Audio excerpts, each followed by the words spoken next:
how free-to-play friendly is Luuk actually? Let's talk about it. My name is Juice, and let's get into it. Alright, so quick notice, very minor story spoilers ahead. There will also be some footage in this video that contains minor story spoilers. 3, 2, 1, okay. Luuk's kit is already in-game, and you can check it during the story whenever you trial him. Just letting you know. Alright, so, he's gonna be pretty free-to-play friendly in my opinion. Things are honestly looking up for this character. I think this is honestly gonna be a very nice investment for free-to-plays. One thing I should actually say is I do think he's gonna be more free-to-play friendly than IMF is. IMF definitely has more team options and more dynamic team options, but I do think that Luuk is going to end up being the more free-to-play friendly character for a couple of reasons. The reason why IMF has so many team options is mostly attributed to the fact that Lupa is a character, and IMF is a fusion attributed unit. So because of that, she naturally has access to quite a lot of teams, simply because the fusion attribute is getting carried by Lupa. So, all around, yes, she is pretty accessible, but I wouldn't say she's as free-to-play friendly as Luuk, because he has one particular thing that really operates in his particular favor, and that's the fact that he mostly deals damage through basic attacks, and that means he is going to be a prime candidate for using Sanhua. One thing I guess I should say is that usually when it comes to a character being super free-to-play friendly, it usually just boils down to one of two questions. Question A, do you use heavy attacks? Question B, do you use basic attacks? If the answer to either of those two questions is yes, then there is a high chance you are a very free-to-play friendly Wuthering Waves unit, because then you're able to very comfortably use Mortefi and Sanhua, so that ends up making for a very budget-friendly team. It happens literally every time we get a character that uses either of those damage types, because we have a 4-star character that is strong to support both characters that would use those respective damage types. I mean, take a look at Augusta. She does heavy attacks, so you're very easily able to skip out on Yuno and then just use your Mortefi instead. Is Yuno certainly an upgrade? For sure. But you can definitely get by just using your Mortefi. And that is the exact point that I'm going to make here. With Luuk, while you would definitely have a better time running Linny because she is a Tomb Break-centric second-slot teammate, you can just use Sanhua and be fine. And the reason I also think this is super nice is because Linny is such a universal second-slot teammate. That is a character that is going to have high demand on your account no matter what. So if you would rather just spread out the supports on your account in a game mode like TOA Middle Tower, then you can give your Linny to another character that may need it more, and then give Luuk the 4-star that he is able to use effectively. So, all around, this just ends up making him a really budget-friendly character that is also going to be very friendly in terms of unit management and vigor management, and also is going to make him quite nice in DPM if you've already used Linny elsewhere.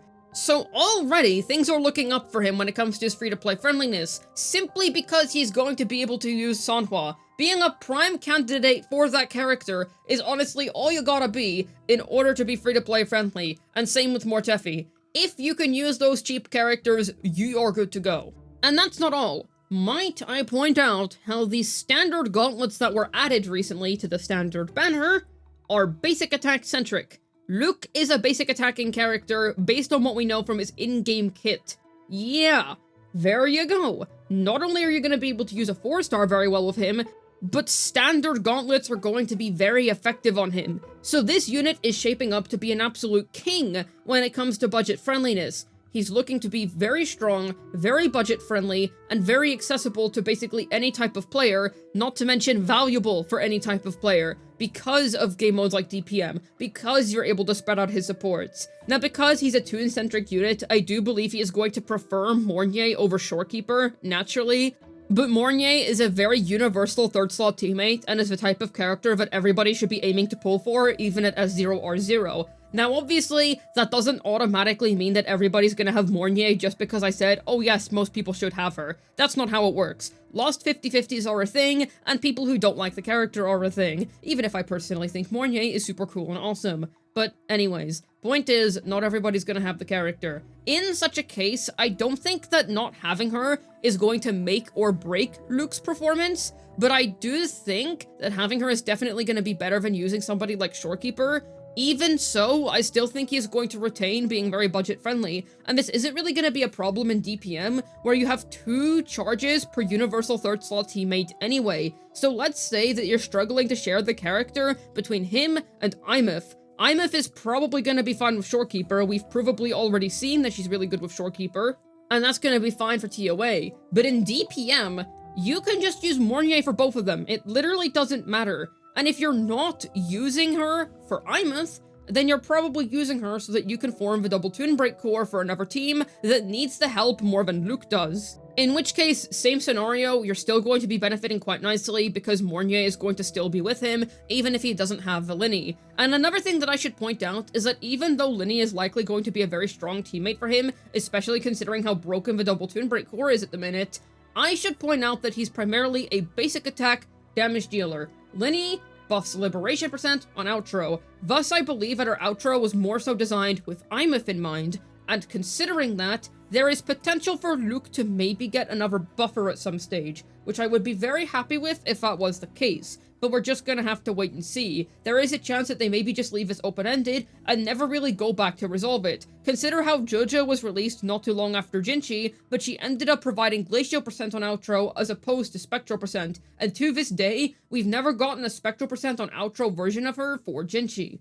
And I don't think we are at this point because too much time has passed. But maybe we will one day, I don't know, I'm just not expecting it. But you get the point. It wouldn't be the first time that Kuro introduces something like that and then just leaves it open-ended. But the possibility is open for him to potentially get another teammate that may buff him up further than Lenny does, and that is very exciting. But the thing is, that's literally just me thinking it could happen. It might not happen at all. Like I said, Genshi also ended up being left open-ended. But it does mean that he has some open potential. He generally uses characters that are very, very accessible for free-to-plays, that most free-to-plays that care about meta should be trying to get, and he's going to be able to use a 4-star teammate. Generally, everything about this guy is in favor of people that are looking for a budget-friendly DPS to use. And another thing is that if you're looking for a strong Spectral attributed DPS, then getting Luuk is going to be so much more budget-friendly than getting Zani, because Zani is a negative status character, and she is probably the worst case of all of them. She is 100% the negative status character that needs the most amount of investment to hit the ground running, because you aren't able to just get Chisa and then skip Phoebe. Cardathea can skip Shakona if she has Chisa. Is it anywhere near as good as having Shakona? No, not even close. But at least it's not a requirement for her anymore ever since that character came out, which is nice when you consider that Chisa is the most universal negative status character. But unfortunately, Zani just doesn't get that treatment. She basically requires Phoebe if you want her to do the most damage that she can possibly do, and while I'm sure there's someone out there that thinks she's fun without Phoebe, the vast majority of people do think that getting Phoebe is just such a night and day difference for her. So I think that does say something. Luuk, however, has no such issues. You can pretty much just put him with Sanhua and a basic weapon, and then you're pretty much done. I will say it is probably ideal that you have Mornier. That is pretty much the main condition that I would put across for this character, but even then, we're gonna have to wait and see when he actually comes out how much he loses from not having Mornier, because as of now, it's just guesswork. Though I do believe that he is probably going to really like having her because he is a Toon-centric unit, and she is a Toon-centric third slot teammate. I am hoping that Kuro does eventually go back and give him a dedicated second slot teammate because he's already looking to be a very promising character with a lot of potential, and that excites me a lot because I'm personally a really big fan of this character and I'm looking forward to pulling him soon. Like, I am really excited to pull for this guy. So all around, if you're a free-to-play, I definitely do recommend getting him. I wouldn't really worry about teammates with Imith, because I can see that being a concern, but consider how Imith honestly is pretty flexible with teammates herself if you have Lupa, and if you don't have Lupa, you've only got Platoon-centric teammates. I also wouldn't really concern yourself, because like I said earlier, you can just kind of spread out your supports in a way that ends up working out nicely for the both of them. Imith is also very inherently strong, so even if you're not using her absolute best in slot Toon Break team at the minute, that's fine. She is inherently broken. You don't really have to use her best in slot to clear, because if you had to use Imith best in slot to clear content, I would say the game has a big problem, because you absolutely don't need that amount of damage to clear. Far weaker characters are still doing perfectly fine in endgame at the minute. So I don't necessarily think it's too much of a big deal if your Imith team takes a bit of a hit to support your Luuk team a little bit more. all around, I do think that Luuk is a very free-to-play friendly character. He is shaping up to be super budget-friendly for basically any type of player, and his value proposition is honestly really good. I'm quite happy that he's looking to be a pretty good, significant meta character, because I was a little bit worried that he wasn't going to be.